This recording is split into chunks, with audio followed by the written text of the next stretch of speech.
reason I got involved in manufacturing is our congressional district, which stretches from the Mississippi River all the way to within one county of Lake Michigan, right across the top of the state, has over 2,000 factories. The largest city has a 25% industrial base, meaning 1 out of 4 people in Rockford works directly in manufacturing. And even in McHenry County, which some people think is a suburb of Cook County, has over 600 factories. One of the leaders in the plastics industry in this country. And so we get involved in manufacturing in everything from minerals, which is where you begin, all the way through export controls, and anything that's in between. I sit on the House Foreign Affairs Committee, and I chair the subcommittee on Asia and Pacific, and that deals directly with what China has been doing on cooking currency, dumping, things of that nature. I'm also on the House Committee on Financial Services, and I'm on the Subcommittee on International Monetary and Trade Policy that again deals directly with what goes on internationally, especially with China. And so I got a few notes here, Fred. I mean, I can talk for 6 hours on this. How many? Well, I won't. How many here do business with the government? Fred does. Okay. If you want to get involved in that, most community colleges will have a PTAC center, Procurement Technical Assistance Center. And that's what I would suggest that you do. You can talk to Fred on it, and it's a very select market. And then John, what type of work do you do internationally, or for military? For military jet engines, gears. Okay. For turbines. Okay. Do you have to be AS 9100 certified for that? Yes, yes. Okay. Don, they probably have the most modern bevel gear manufacturing plant in the entire world. Even more modern than yours? In bevels. In Belleville? But I don't do bevels. Okay, okay. But what I would do if I were you is there are several what are called arsenals around the country. For example, there's the Rock Island Arsenal. Is that where you do your work, Fred, for them? Yeah, a little. We've gotten it from Crane and Indianapolis and a few other places around the country. And the big one that's near Ohio is in Ohio. It's in Defense, Columbus. Yeah, Columbus, and then there's one in Dayton also. Wright-Patterson. Wright-Patterson. But no, they don't. They don't manufacture Wright-Patterson. Yeah. But there are arsenals around the country. For example, the one in Rock Island, the Quad Cities, they will contract with anybody. You don't have to be in that area around there. And we just did a tour there, and they actually have a titanium furnace, which is extraordinary, and they returned an investment casting to Illinois. I mean, all the investment casters had gone out of business. And so but it's really state of the art. And what they do is they try to, when the wars wind down, they will actually go into manufacturing themselves just to keep the workforce and the expertise going until there's another huge demand that happens. That would be, if there's any arsenal anywhere near where you are, I would just schedule a visit to go there and talk to the person who's in charge of the facility. Well, workforce development and manufacturing. I was in a parade in Oregon, Illinois. When you're a member of Congress, you're always in parades. And fortunately, it was after the harvest, and so there were no tomatoes that could be thrown. Unless somebody wanted to catapult a pumpkin, we were relatively safe in this one. And a fellow came up to me and he said, I need a job. I said, okay. He said, I've been unemployed for 3 years. I said, well, Etniers is hiring welders. E.D. Etniers makes those big tanks that go on the back of trucks for spreading asphalt and things of that nature. And he said, well, I used to weld. He said, but I said, you can go to any community college and you will be trained free. There's no charge as a welder and get your certification. I said, you can go see Roger Etnier. Tell him you used to be a welder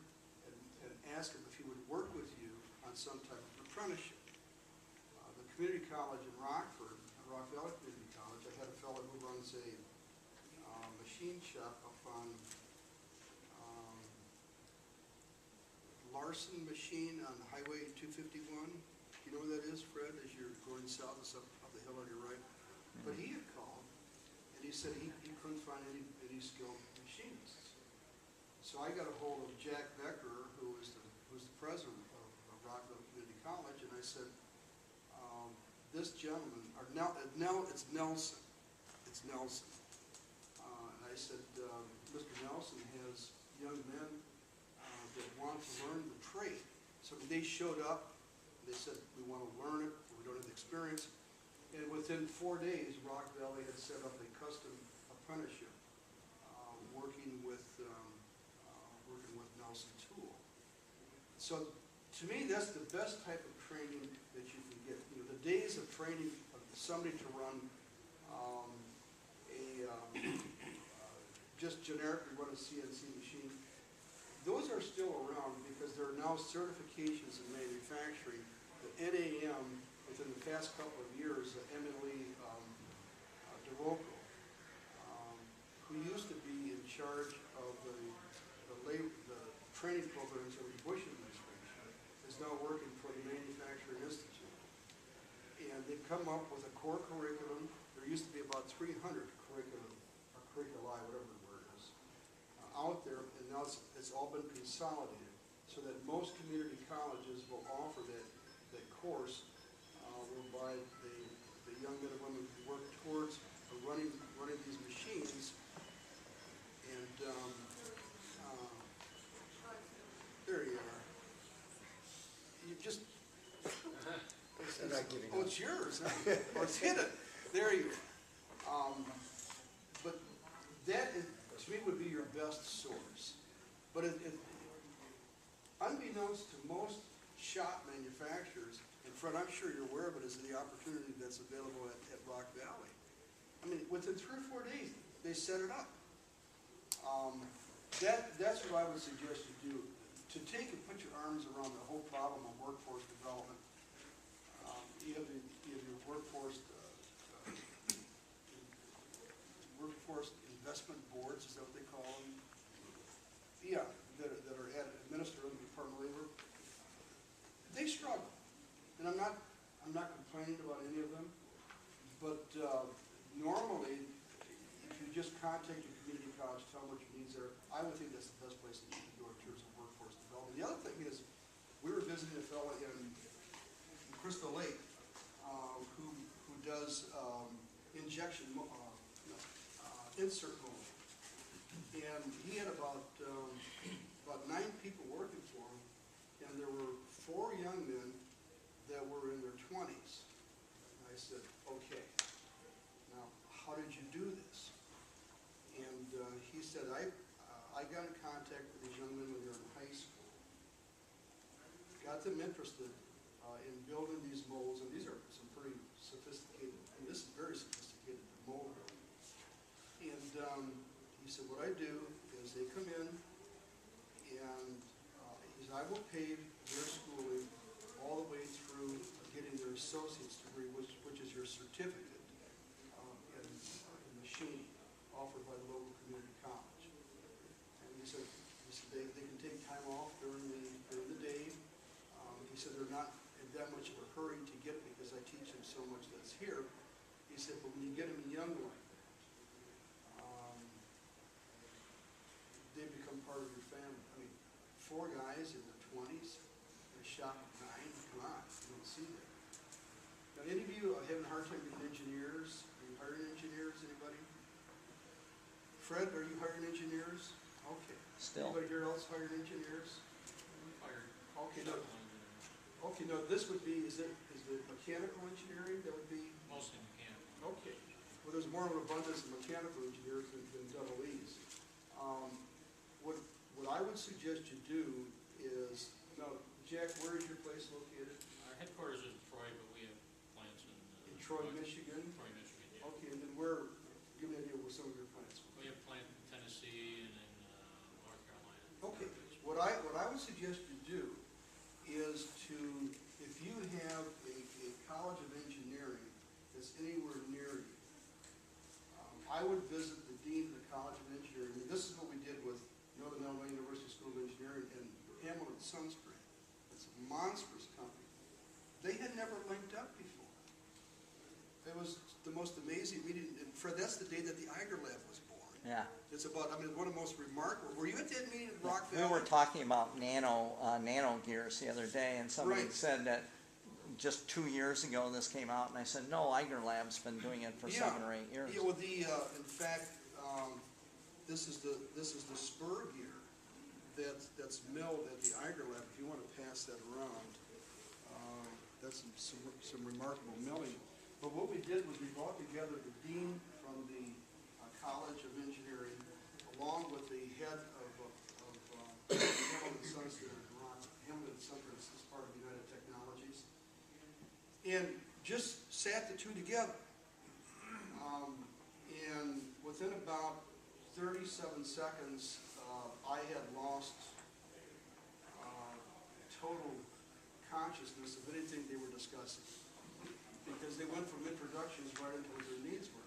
The result is that NIU School of Engineering, which is process engineering, has been doing research for Hamilton Sunspring. They've had 70 or 80 contracts. It's phenomenal.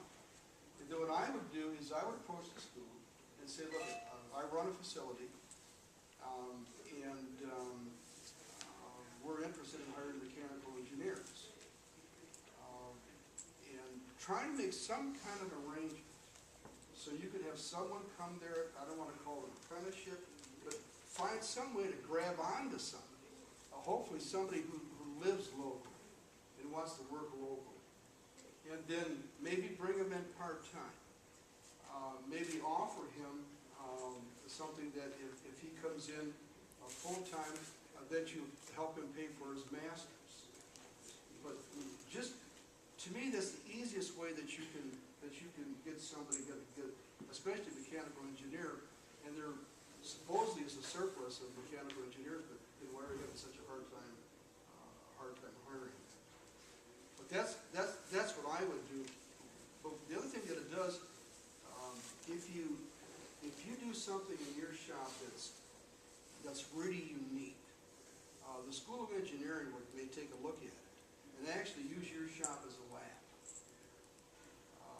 That happens more often than not because, you know, when you're in a classroom setting like this and talking about engineering, that's one thing.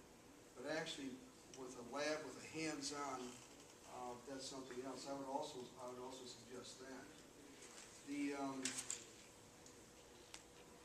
Well, what is the current policy of manufacturing? There is none.